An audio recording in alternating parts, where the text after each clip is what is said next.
Ô, coisa boa! Podia ter retiro de 20 dias? Podia. Mas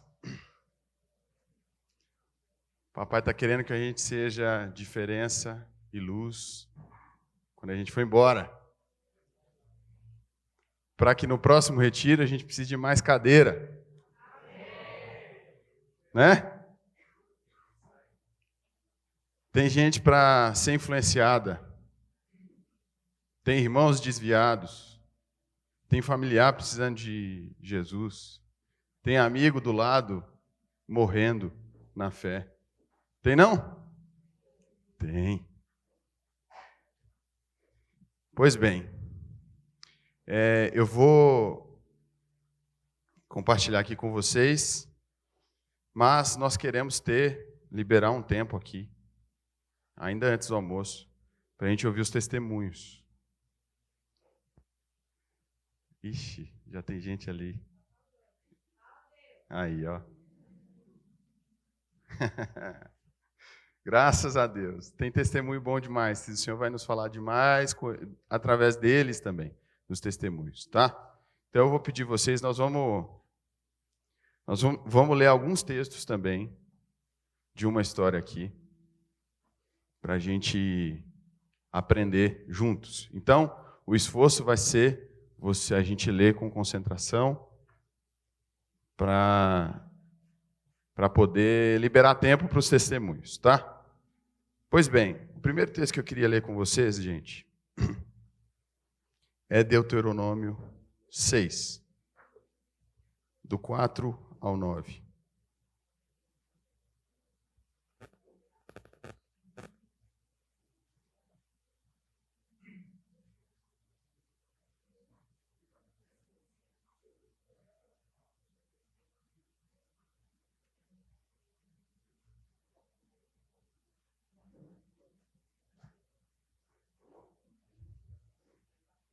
Um texto que a gente conhece demais, Deuteronômio 6, a partir do versículo 4 até o versículo 9.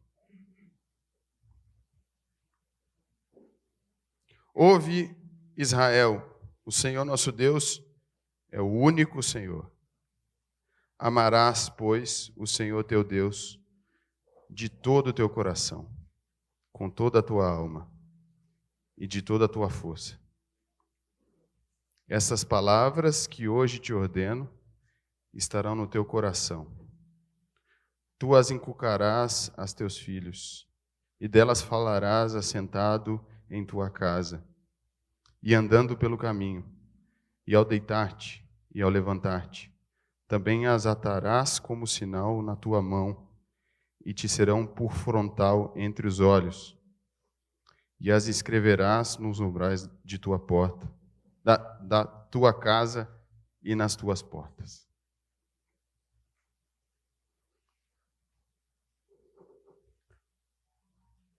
Aí, obrigado. Pô, pedir água. Tem um monte de gente querendo desconto. Daqui a pouco tem um tantão de copo aqui. Irmãos, o que o Senhor disse aqui? Parece que houve um clamor. Ouve, ó Israel, a voz falhando.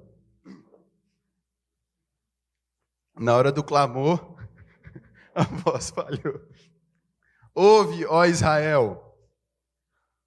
Nosso Deus é o único Senhor.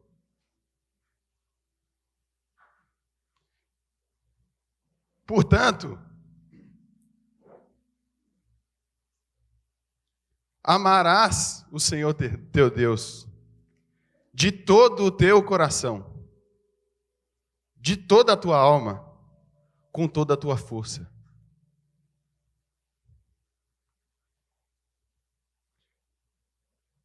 Vai uma pergunta.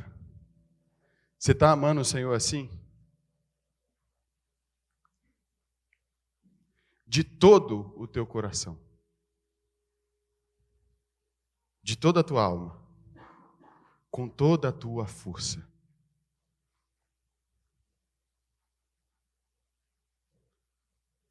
Essa é uma resposta que nós temos que dar à igreja? Em primeira instância, essa resposta a gente tem que dar a quem? A Deus.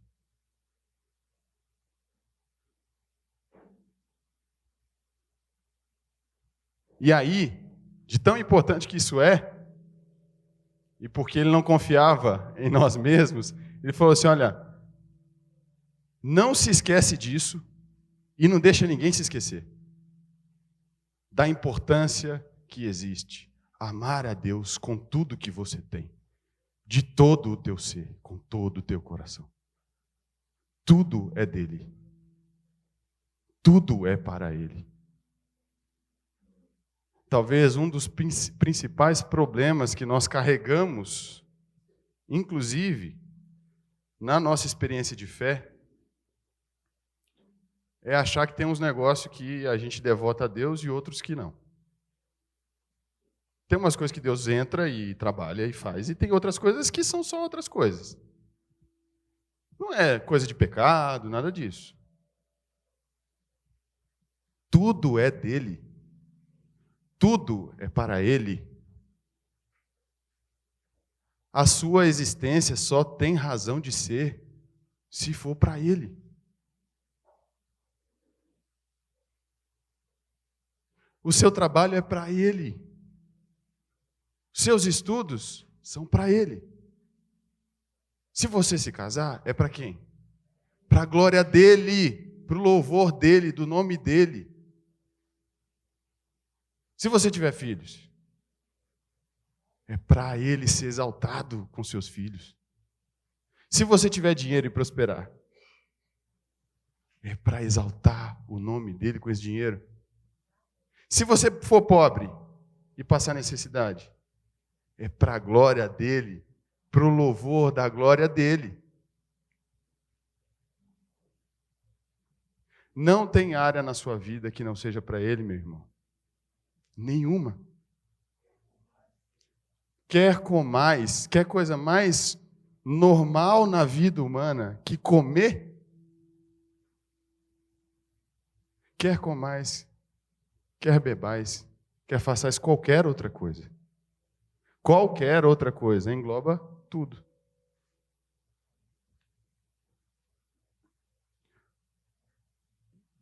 Pois bem, ontem,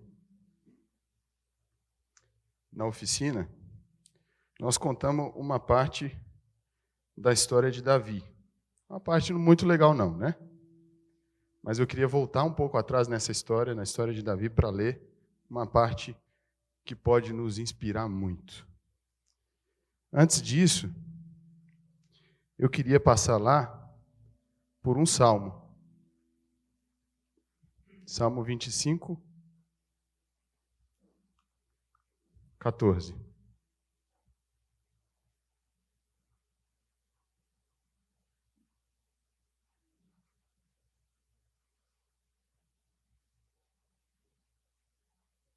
Salmos 25, 14.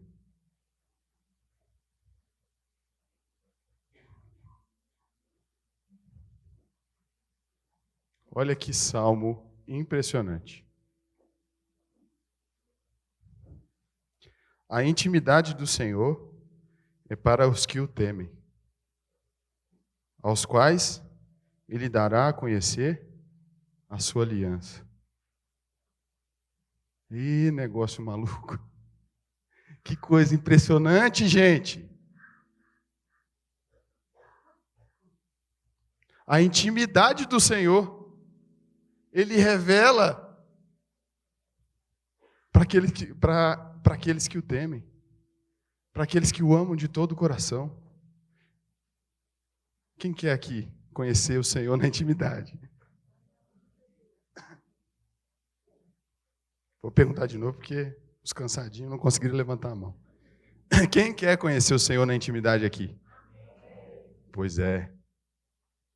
Tema Ele, conheça Ele, reverencia Ele, devote a Ele toda a sua vida.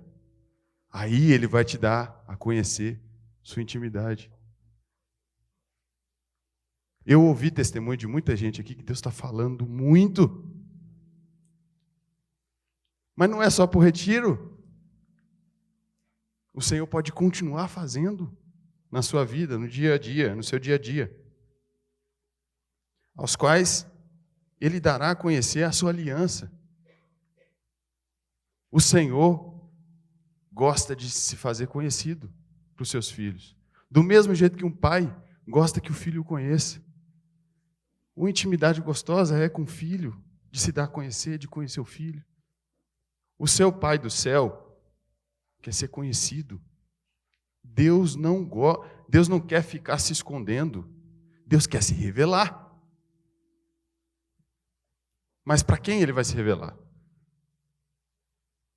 Conta ao Senhor, seus olhos passam por toda a terra para buscar, para mostrar-se forte para com aqueles cujo coração é totalmente dele. A gente canta isso, né? Olha que texto, irmãos. Deus fica assim, ó, procurando. É claro que é uma expressão que Deus está nos usando de uma coisa que a gente faz.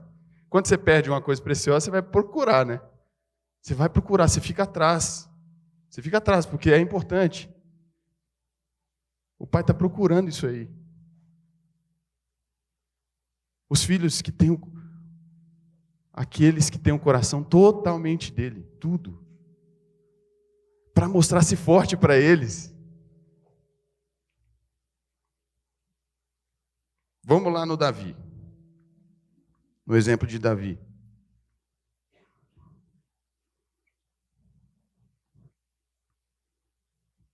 Davi era filho de Jessé e tinha outros 7 irmãos mais velhos, né?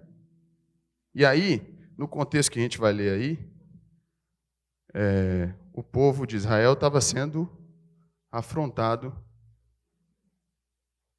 pelos filisteus. E eu queria aqui destacar para vocês que atitude de coração Davi teve. Qual postura de coração Davi teve? 1 Samuel 17.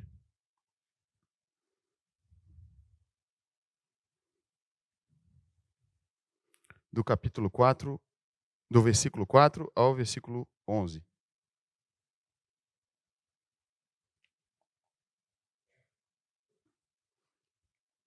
Eu posso usar igual o Luiz fez, alguém para ler para mim? Quem vai ser? Quem se habilita?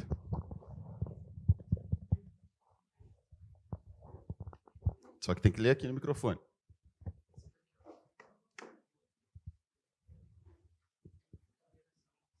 Senta aqui. Aí, garoto. 1 Samuel 17, do 4 ao 11.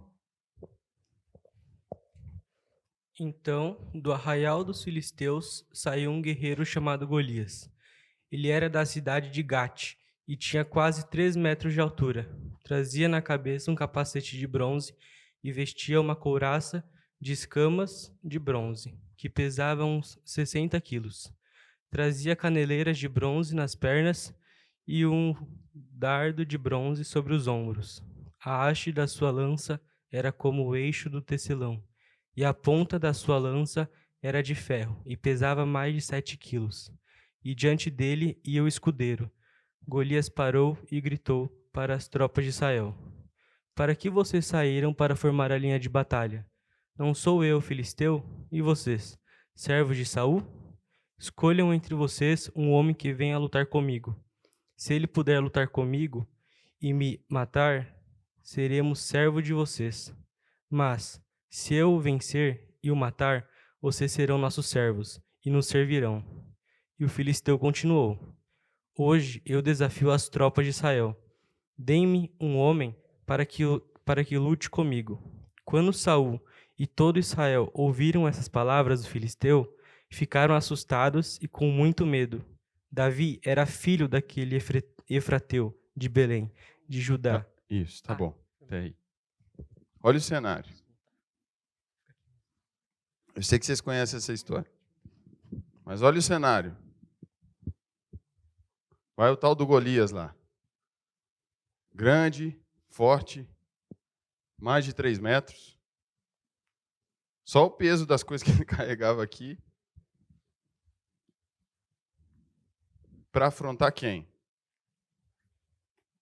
O povo de Israel. Né?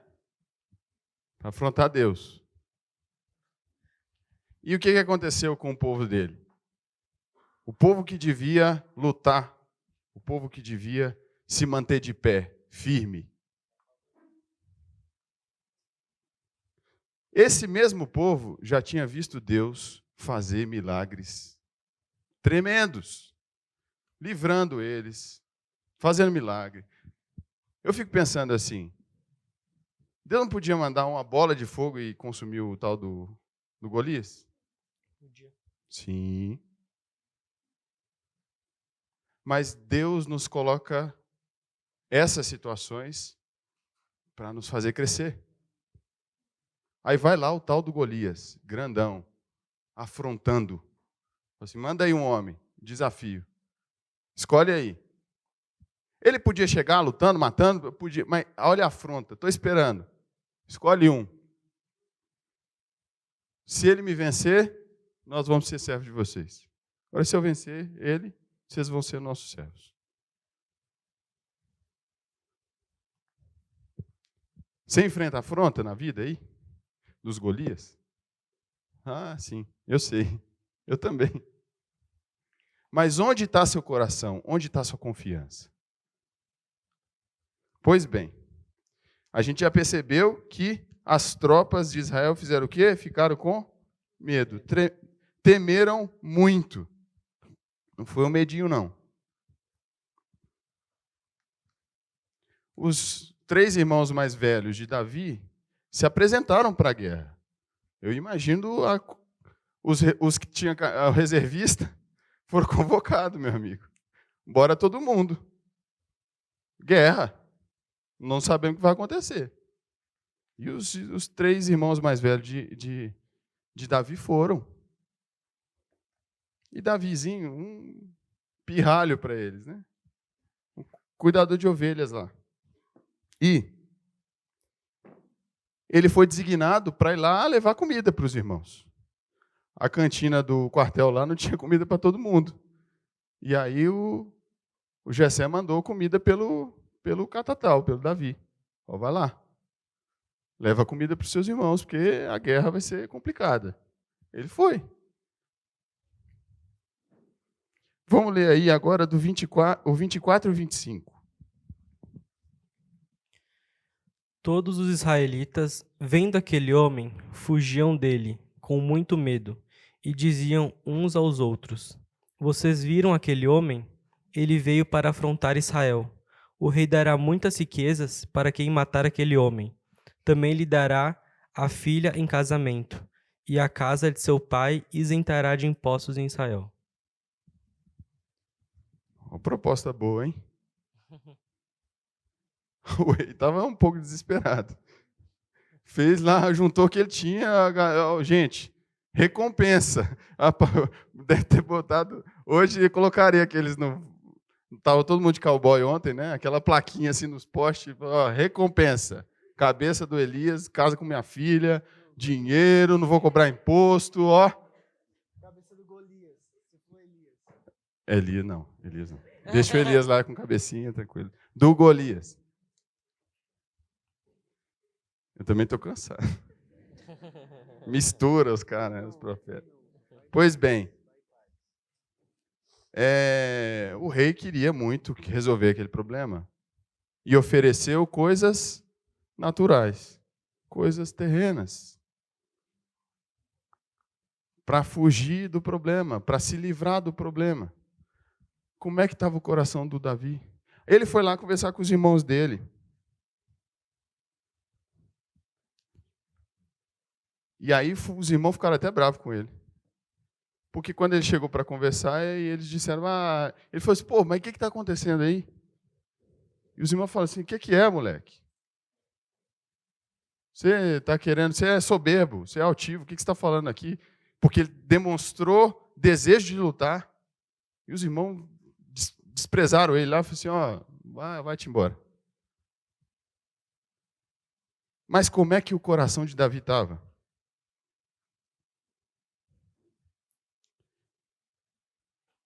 Agora lê o 26 para a gente.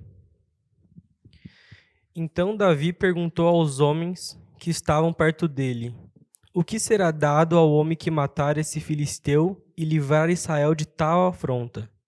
Quem é esse filisteu incircunciso para afrontar os exércitos do Deus vivo? Qual foi a resposta de Davi? Olha como o coração dele estava. Quem, pois, é esse incircunciso filisteu para afrontar o exército do Deus vivo?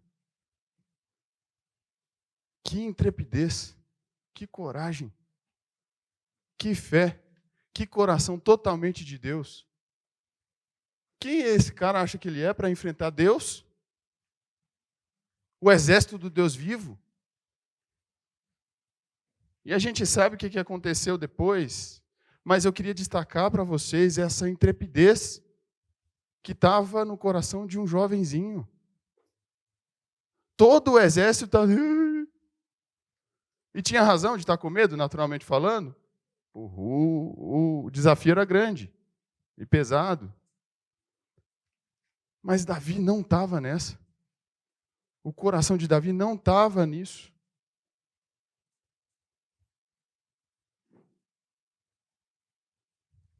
O que o rei fez?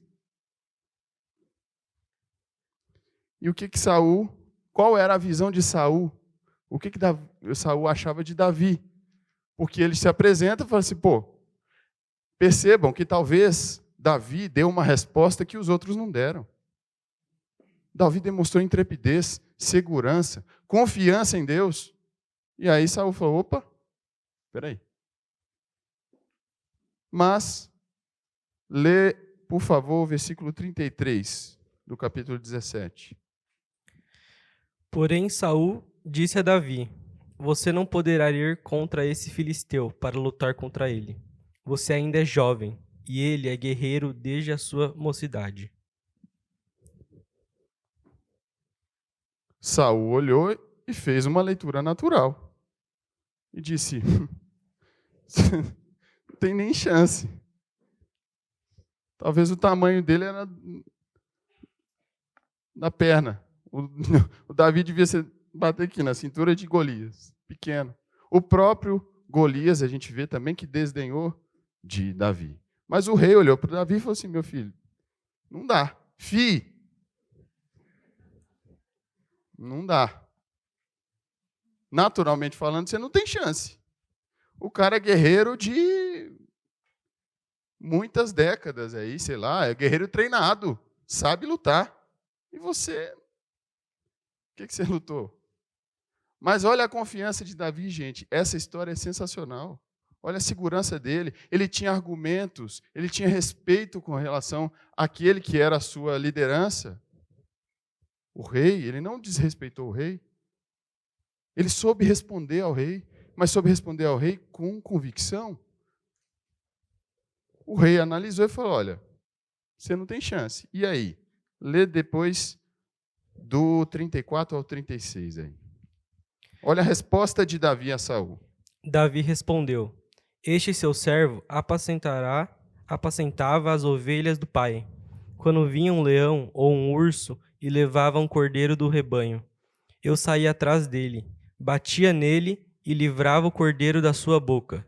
Se ele se levantava contra mim, eu o agarrava pela barba e o golpeava até matá-lo. Este seu servo matou tanto o leão como o urso.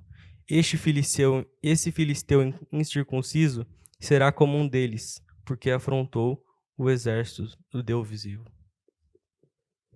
Ô convicção, hein?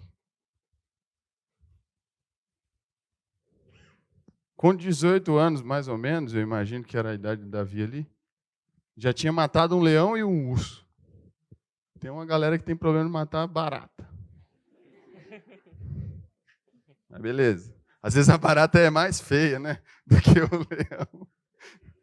Ela fica grandona. Assim, Beleza. Mas, gente, imagina a convicção que esse rapaz tinha para proteger as ovelhas do rebanho e matar um leão e um urso. E olha o respeito com que Davi fala com Saul, com o rei. Ele conta e falou: rei, deixa eu te dizer, o teu servo aqui. E de novo, ele não faz uma defesa de Israel. Ele poderia o fazer, e talvez o rei ficasse mais impressionado com isso. Mas ele faz uma defesa do Deus vivo. Ele não estava lutando apenas pelo povo de Israel. Ele estava lutando por Deus. Se colocando à disposição de Deus. E aí, parecia que aquele negócio estava fervendo no coração de Davi. Não pode afrontar Deus. Eu me coloco à disposição. Mesmo que todo mundo está achando que eu não tenho condição, eu me coloco à disposição. Pai, não dá para afrontar Deus. Gente, Davi saiu da inércia. Ele podia ter ficado cumprindo o papel do que o pai disse para ele. Ele estaria pecando se tivesse indo lá levar comida para os irmãos, serem fortalecidos e lutarem. Não. Do ponto de vista do pai, não há desonra. Se o rei diz para ele assim: Davi, não tem jeito. Você se dispôs aqui para lutar, mas não dá. E ele fala: tá bom, rei, o senhor falou, vou para casa. Alguém ali ia achar que ele estava sendo insubmisso? Mas aquele negócio não dizia respeito ao pai, a Jessé, não dizia respeito a Saul, nem a Golias, nem ao exército, nem aos irmãos dele. Aquilo estava fervendo no coração de Davi.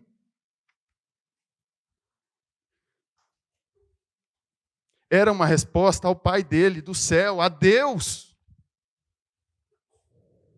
Você está querendo dar resposta à igreja ou a Deus? A sua vida, o seu sacerdócio, é para quem? É para você ser bem visto e bem recebido na congregação? Ou para você ter o sim do Pai?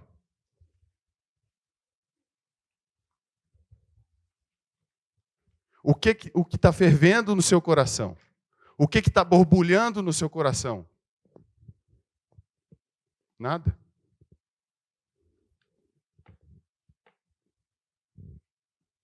Quando afrontam a Deus, o que você sente? Medo?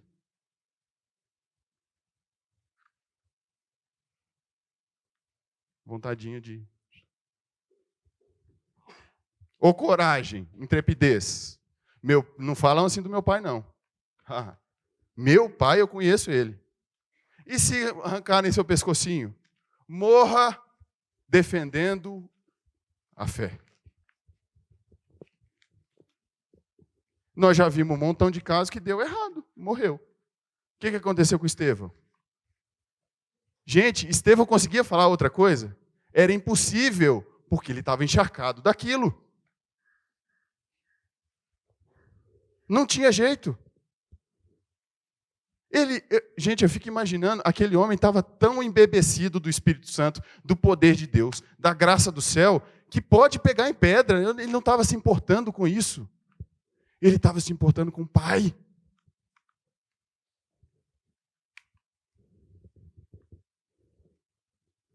Ele não foi lá, eu imagino, ele foi lá e falou: não, então espera aí que eu vou lá no meu discipulador para perguntar para ele o que eu faço, porque para defender isso aí vai ter que ser um pouco difícil e eu tenho que saber se eu vou fazer isso agora ou marcar um outro horário. Ele estava pronto.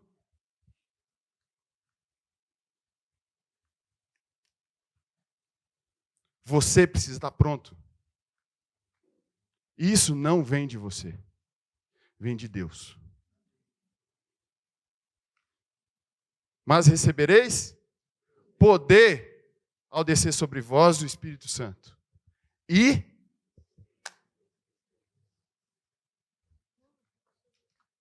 sereis minhas testemunhas pelo poder que você recebeu de Deus. Pela revelação que o Pai te deu dele mesmo. Gente, é uma coisa impressionante. Você foi convidado pelo Deus do universo, que fez todas aquelas coisas que a gente nem conseguiu entender direito. que a cabecinha fica 60 sextilhões de estrela. O trilhão eu já é número demais na minha cabeça.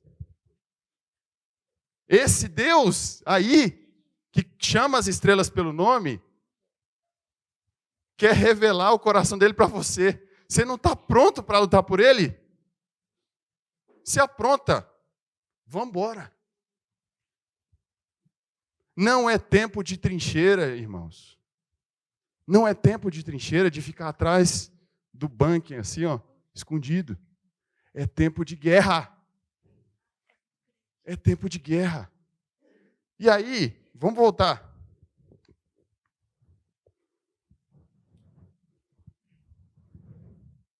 Você sabe o que o rei tentou fazer, né? Botou lá Eu fico imaginando a cena, gente. Saul tentando botar Os guerreiros deviam ser muito maior do que Davi, né? E aí bota uma roupa de guerreiro no Davi. Capacete gigante, assim. Uma roupa, tudo, um escudo que arrastava no chão. E o Davi falou, não. Ô rei, não dá.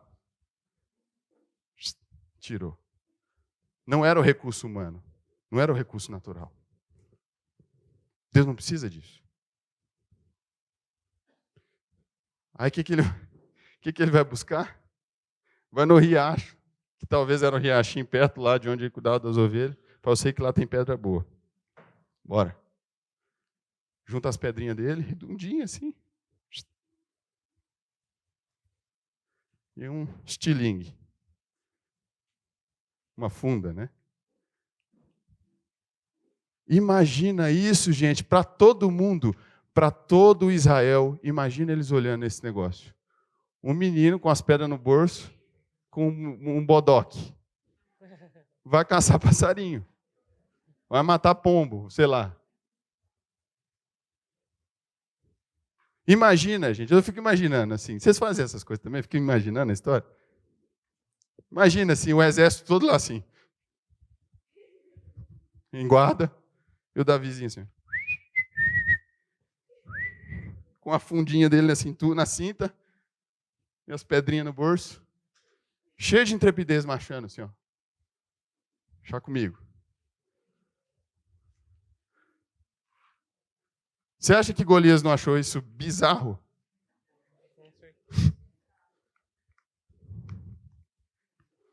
Vamos lá. Versículo 42 ao 47. Perdão, do 42 ao 44. O filisteu olhou e, vendo Davi, o desprezou, porque era apenas um moço ruivo e de boa aparência. O filisteu disse a Davi: será que sou um cachorro, para que você venha contra mim com pedaços de pau? E pelos seus deuses, o filisteu amaldiçoou Davi. E disse mais a Davi: vem aqui, que eu te darei a sua carne às aves dos céus e aos animais do campo. Não era passarinho, não. Porque senão ia ter que ser do período os passarão grande. Mas o Golias virou para ele e falou: você está me achando com cara de cachorro, seu moleque?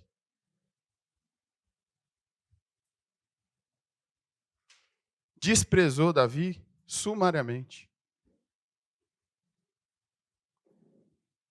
Isso abalou Davi algum milímetro? Isso abalou a convicção de Davi meio centímetro? Pelo contrário, parece que quanto mais vinha a adversidade, mais ele sentia de fé.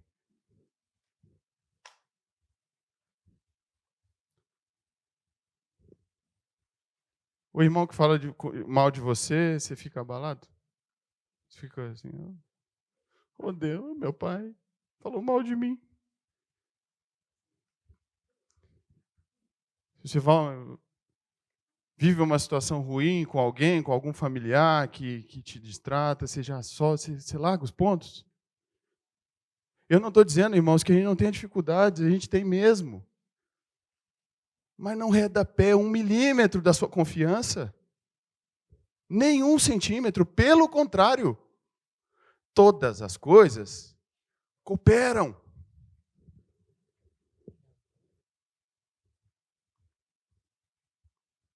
Você não vai... Mar calmo não forma marinheiro.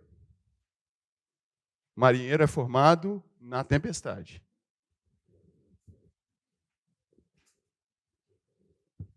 E Davi tinha sido formado.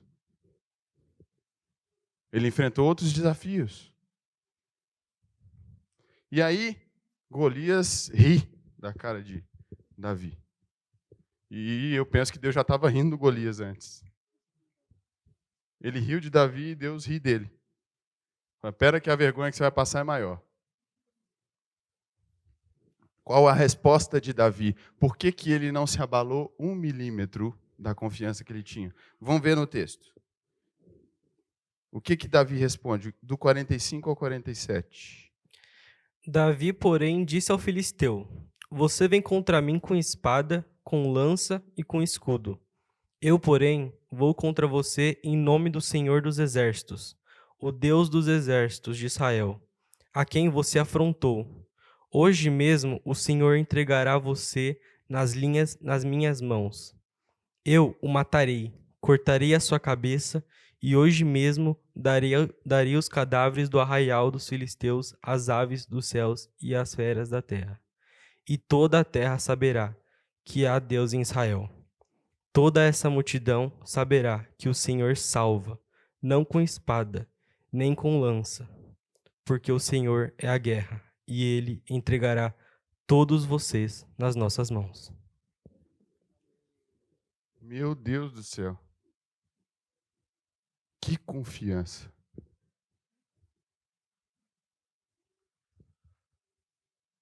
Aí a coisa ficou séria. Você sabe o final da história.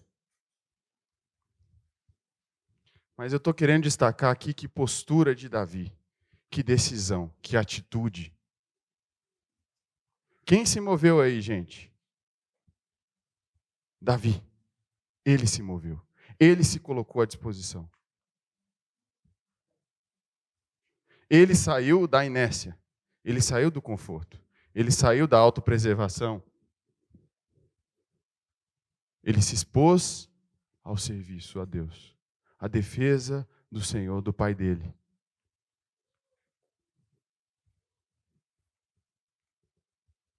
Eu imagino que eu não sei, nesse momento ali, Davi sabia, Davi conhecia Deus, Davi conhecia o Pai dele, o Pai do céu. Davi conhecia os milagres que Deus já tinha feito. Ó, Senhor, vou aqui. E aí o que acontece? De uma maneira completamente inusitada, com uma arte de guerra jamais experimentada por Israel, com uma alta tecnologia em balística, Davi lança a pedra, acerta a fronte de Golias, ele cai. E olha o que Davi fala aqui, ó. Todo Israel, essa turma aí que está morrendo de medo, vai saber que há Deus em Israel. Os filisteus, vocês aí, filisteus, vocês vão saber que há Deus em Israel. E Deus, você, Golias,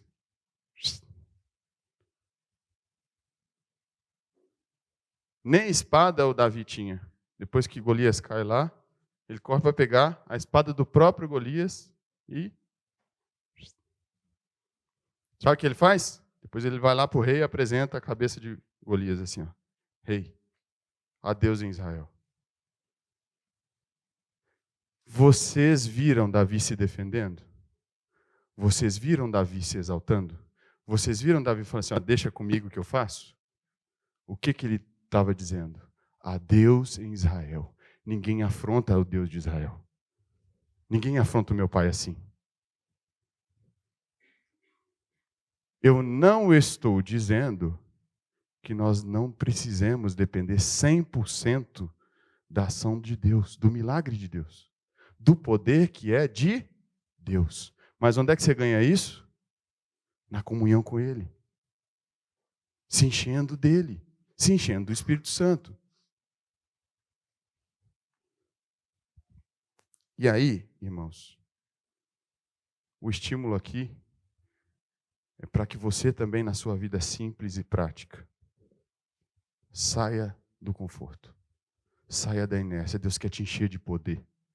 Deus quer manifestar dons na sua vida.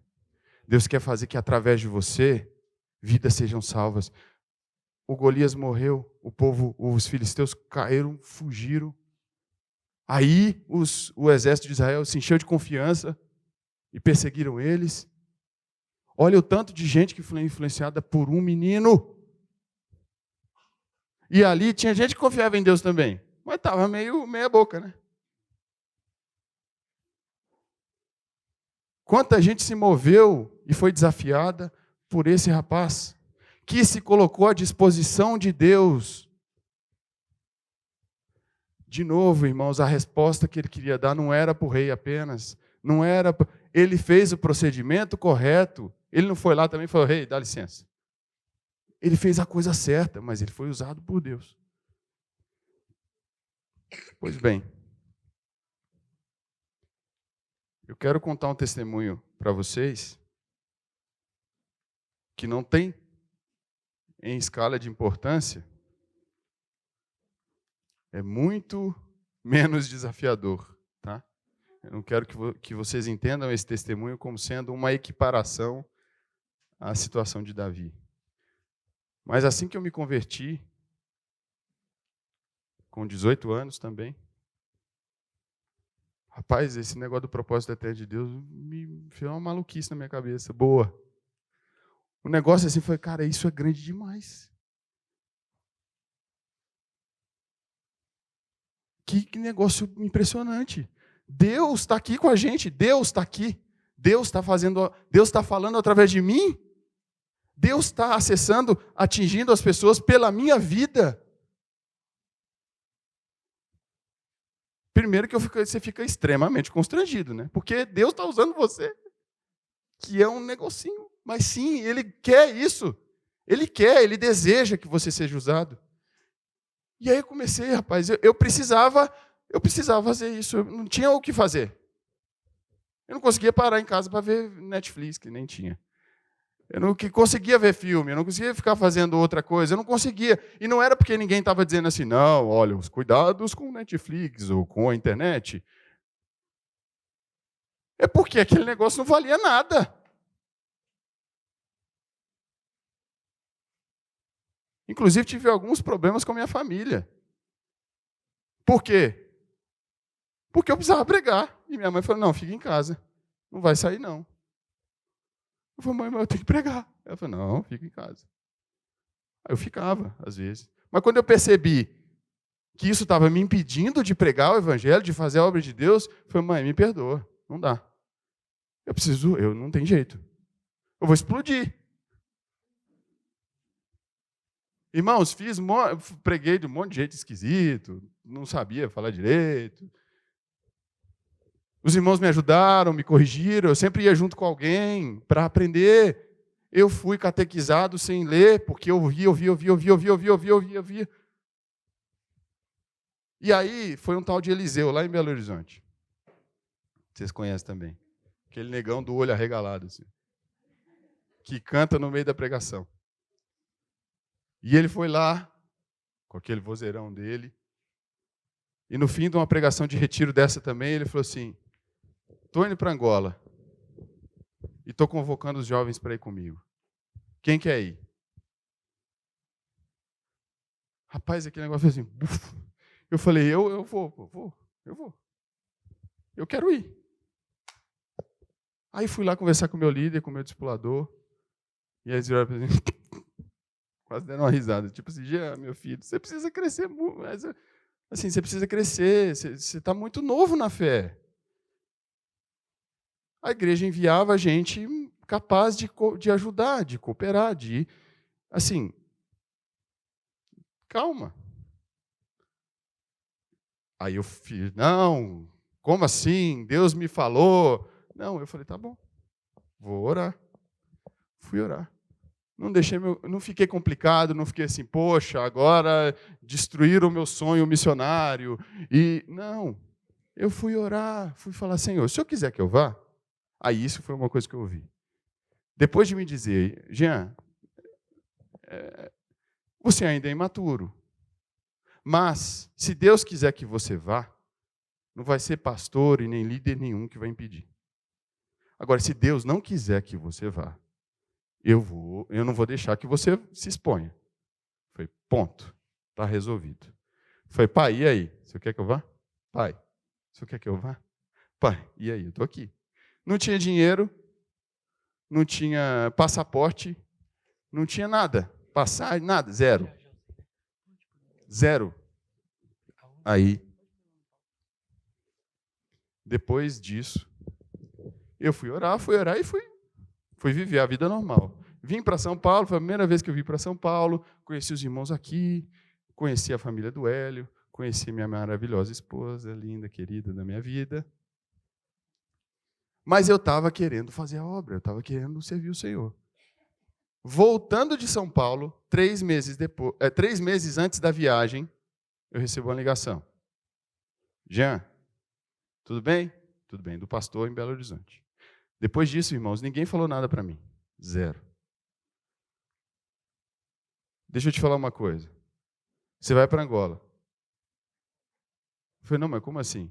Eu não tenho nada. Eu falei, não, você vai. Não sei o que Deus falou com eles, não sei o que aconteceu, mas ele falou, você vai. Rapaz, eu falei, yes, que bom, quero servir. Apareceu dinheiro, apareceu passagem, apareceu passaporte, apareceu visto, apareceu tudo. Fui embora. Sabe o que eu fiz lá na Angola? Carreguei água igual um caminhão. A coisa que eu mais fiz foi carregar água. Rapaz, carregava a aguinha feliz. Assim, enchia 1.500 litros de água. Tinha que encher de água 3 vezes na semana, que era a água que a gente tinha. Aí, ia no rio, enchia os tonel de água, aí ia com os irmãos de lá, ia com os vínculos, com os novos convertidos, ia todo mundo buscar água. Aí buscava água, aí voltava, e enchia de água. Aí ia de novo. E aí, quando acabava a água quando a água do riacho ficava suja, tinha que ir para a mina. Então, além de pegar a água, você tinha que bombear a água. E, rapaz, que bombinha de água boa, que aí se compartilhava. As pessoas viam testemunho e tal. E eu estava bombeando água. Feliz. Queria ficar mais lá, queria servir mais lá. Mas, irmãos, eu não podia dar outra resposta. Porque o que eu recebi do Pai é muito. Eu estou dizendo isso de bombear água, irmãos, para dizer tem coisa muito simples para fazer para Deus. Naquela localidade, naquela cidade, não tinha nenhum homem pegando água. 0 homens pegavam água. Quem fazia o trabalho pesado eram as mulheres. Nenhum homem eu vi carregando coisas. Porque existiam muitas mulheres e poucos homens. Porque a guerra matou muitos dos homens. E aí o que acontecia? Havia um riso coletivo quando a gente carregava água. Porque era uma coisa vergonhosa para eles. Olha que testemunho para um povo de serviço de um homem. Eu sabia disso, eu tinha ideia disso. Eu não, estava só aqui, bombeando minha aguinha, tranquilo lá, e enchendo o tonel. Aí quando as irmãs iam tomar banho, eu falei, vai lavar o cabelo?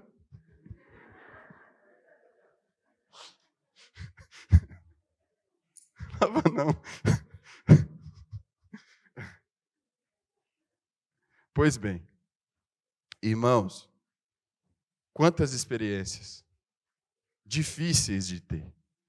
Eu vi ali a primeira criança morrer de desnutrição na minha vida. Um casal levou um nenenzinho assim, desse tamanho. Tinha 1 ano. Pequenininho. O Eliseu é enfermeiro, quando chegou lá, ele falou, tem o que fazer. Ele foi dar soro para o bebezinho, assim, para tentar hidratar aquele bebê.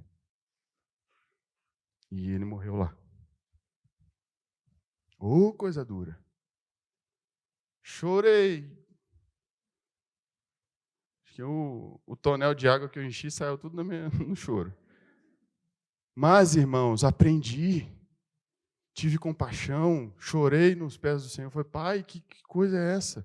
E Deus ministrou no meu coração. Falei, filhão, É isso que o pecado faz. Se você está triste, imagina eu. O bebezinho foi para o pai. Está bem. Quanta criança eu vi comendo folha de árvore? Eu não como cebola. O menininho tem uma cebola, meu amigo. Oh, alegria.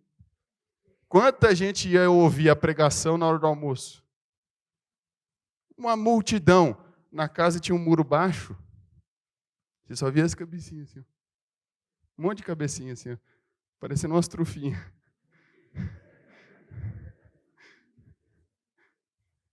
Criança cheio de bicho de pé, sarna na cabeça. Crianças que não viam homem, não viam pai.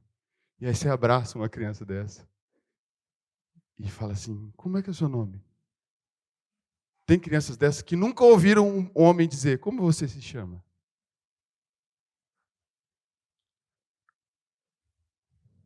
Não matei Golias nenhum, gente. E não fiz nada excepcional. Nada excepcional. Eu me coloquei e falei, pai, e aí, o que eu faço? Estou usando esse exemplo, irmãos, e me permitam, vocês sabem que não há nenhuma auréola, como o Elion disse, sobre a minha cabeça. Eu estou contando esse testemunho para vocês, para animar vocês. Quando eu voltei, infelizmente,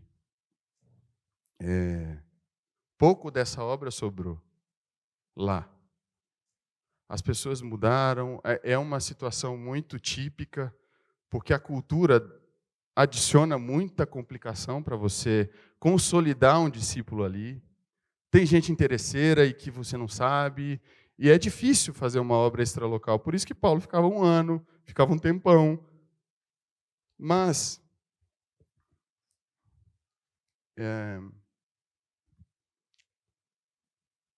a obra foi feita. E principalmente na minha vida. Poder ter servido a Deus naquele período foi impactante para mim. Mas não precisa ir para Angola, não. Não precisa. Não tem muita gente com um bicho de pé, para alguns outros bichos de porco, né? Mas tem um montão de gente com sarna no coração, com clamor de misericórdia por alguma palavra de conforto, de consolo, de esperança. E você tem?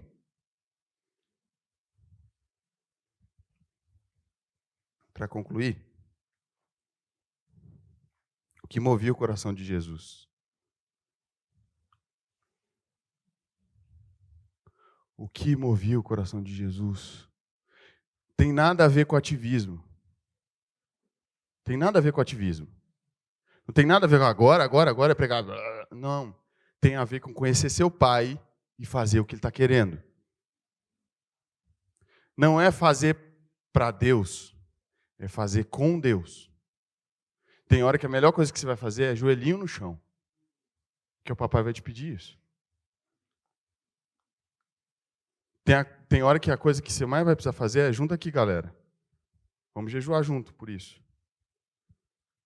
E tem hora que você não vai fazer nada na ponta. Deus vai fazer. Deus vai usar outras pessoas. Não é se expor ao risco desnecessário, mas é fazer o que o Pai está te mandando. E eu quero ler alguns textos aqui sobre... Vou ler um apenas, tá?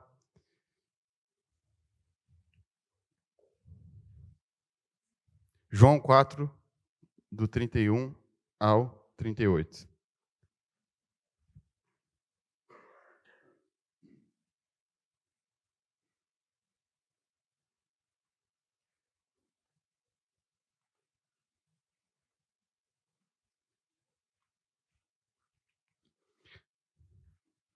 Nesse ínterim, os discípulos lhe rogavam, dizendo, Mestre, come. Mas ele lhes disse, uma comida tenho para comer que vós não conheceis. Diziam então os discípulos uns aos outros: ter-lhe-ia, porventura, alguém trazido o que comer? Disse-lhe Jesus: a minha comida consiste em fazer a vontade daquele que me enviou e realizar a sua obra. Não dizeis vós, ainda há 4 meses até a ceifa? Eu, porém, vos digo: erguei os olhos e vede os campos, pois já branqueiam para a ceifa. O cefeiro recebe desde já a recompensa e entesoura o seu fruto para a vida eterna. Diz-te que se alegram tanto o semeador como o ceifeiro. Pois no caso é verdadeiro ditado: um é o semeador e o outro é o cefeiro. E eu vos enviei para ceifar o que não semeastes. Outros trabalharam e vós entrastes no seu trabalho. Jesus aproveitava um pedido dos discípulos para ensinar o que o Pai queria. O que os discípulos disseram para Jesus? Fazer algo ilícito? Não. Pelo contrário, eu imagino que para os discípulos rogarem para que Jesus comesse, fazia tempo que ele não comia. E aí os discípulos rogaram: mestre, come. Daqui a pouco o Senhor se desmaia aí. E Jesus estava embebecido, encharcado de uma coisa: eu tenho uma comida para comer, que vocês não sabem qual é. Aí os discípulos falaram: ih, rapaz, nós fomos lá, estavam pensando em ir lá buscar a comida que ele gosta. Será que alguém trouxe comida para ele já? Ô André, você já se viu? Não é o natural que eu estou falando. Não é da armadura que Saul fez. Não é disso que Jesus estava falando. A vontade do Pai é a minha comida. Fazer a vontade dele, fazer a obra dele é o que me faz viver.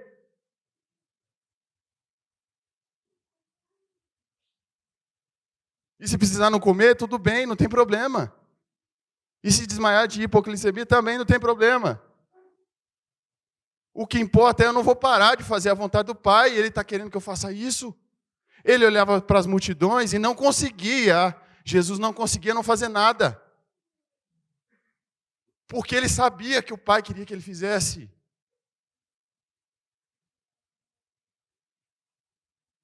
Antes da encarnação de Jesus, o Verbo Eterno se colocou ao serviço de Deus, para que a vontade do Pai fosse feita, que era também a vontade dele. E sem sacrifício não há avanço, sem sacrifício não há crescimento. Deus não vai te fazer crescer no conforto.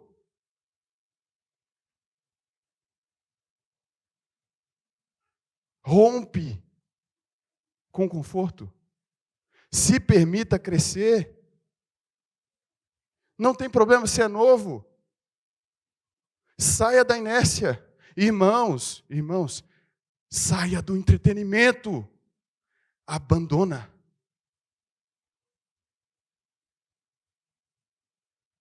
Esse tempo que você está usando lá, se você gastar com o Pai, é muito melhor. Deus tem poder de te fazer descansar, sem dormir. Você sabia?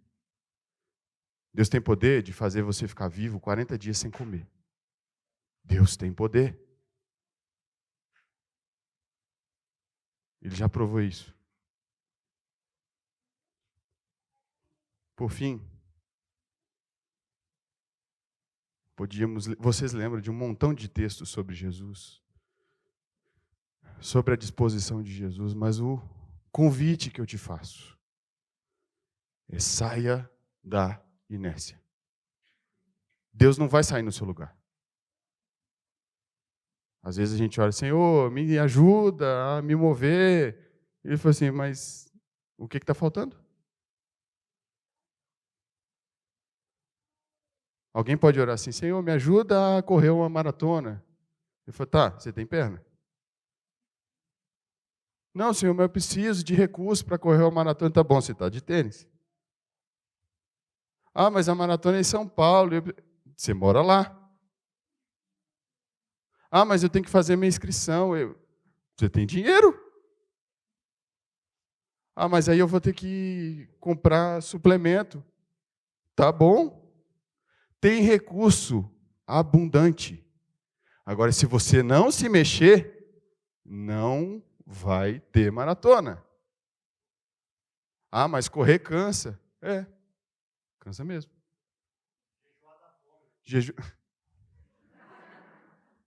Jejuar da fome. Mas você vai comer, meu amigo. Vocês estão cansados fisicamente? Mas vocês estão desanimados? Está vendo que não dormir não tem problema? Se você estiver fazendo a coisa certa, se tiver uma pregação de 12 horas aqui, quem vai? A gente vai. Não dependa do recurso natural, dependa do recurso do céu. Vai buscar a coisa certa. E o seu pai te dá com liberalidade. Deus não fica retendo o recurso para quem quer trabalhar. Agora, Deus também não vai ficar dando recurso para quem não quer fazer nada. Se mexa. Meninos, homens, se movam. Se movam. A igreja precisa de homens sérios, confiáveis, fiéis. Se movam. Com ânimo, com coragem. Rapidinho Deus te mune do que Ele precisa que você tenha. Demora muito não. Paulo passava por uma cidade, 3 anos depois tinha presbítero. O processo com Deus pode ser rápido. E, irmãos, nós temos muito. Está faltando trabalhar. Perdoem a ênfase. Eu não estou bravo, não. Eu estou animado. Amém?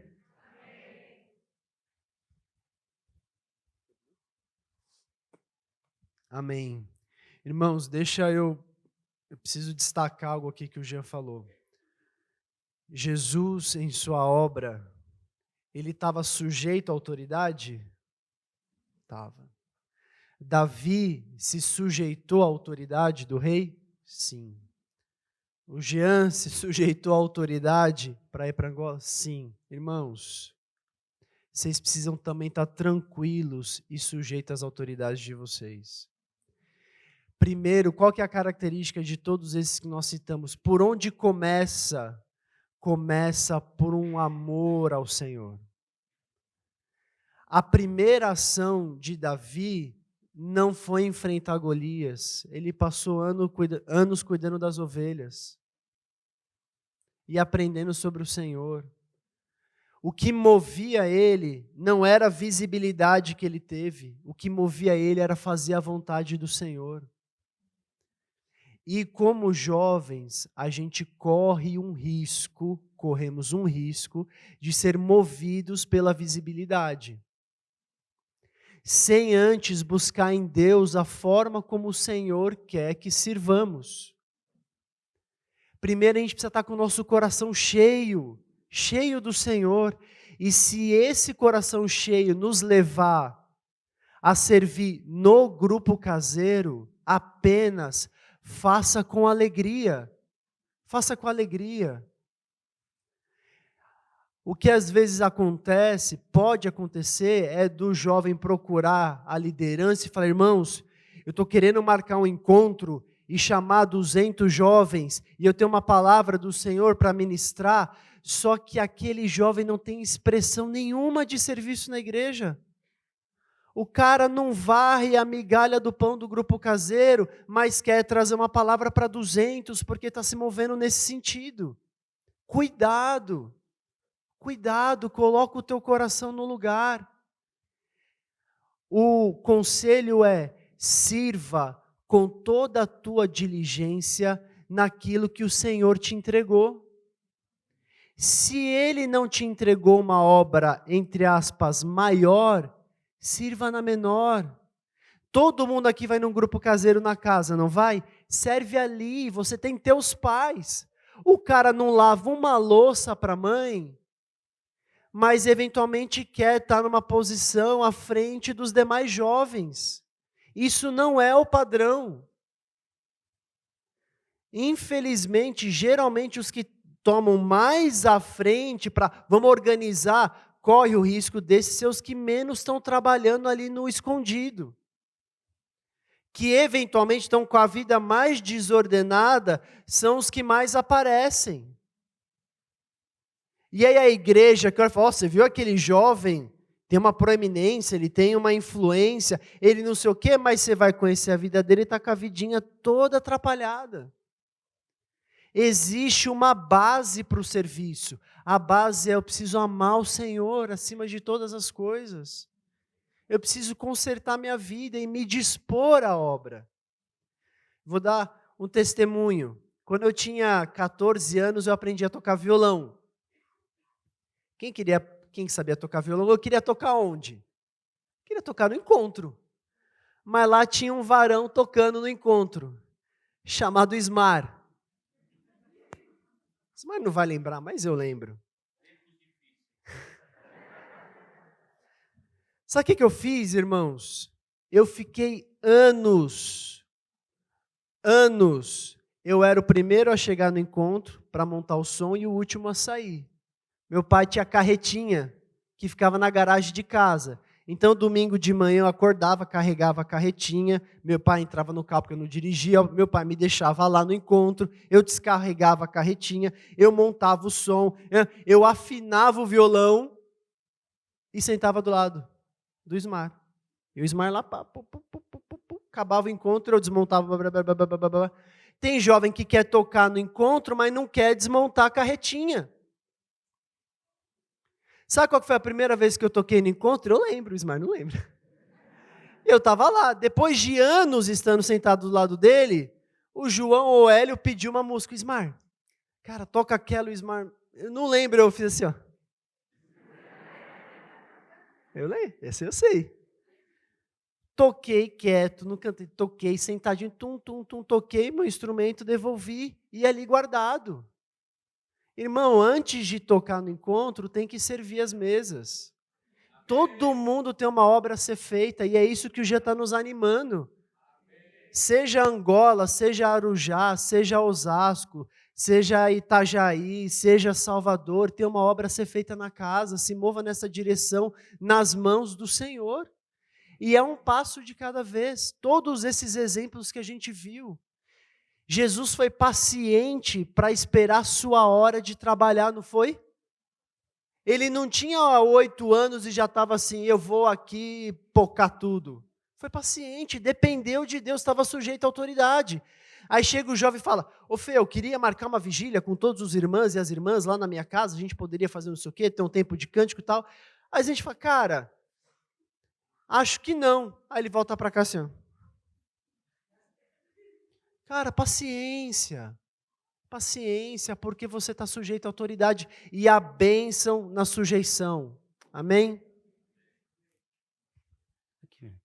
Me lembrei de alguma coisa aqui, e às vezes, uma vez Deus falou muito forte comigo sobre as autoridades que Deus coloca na nossa vida.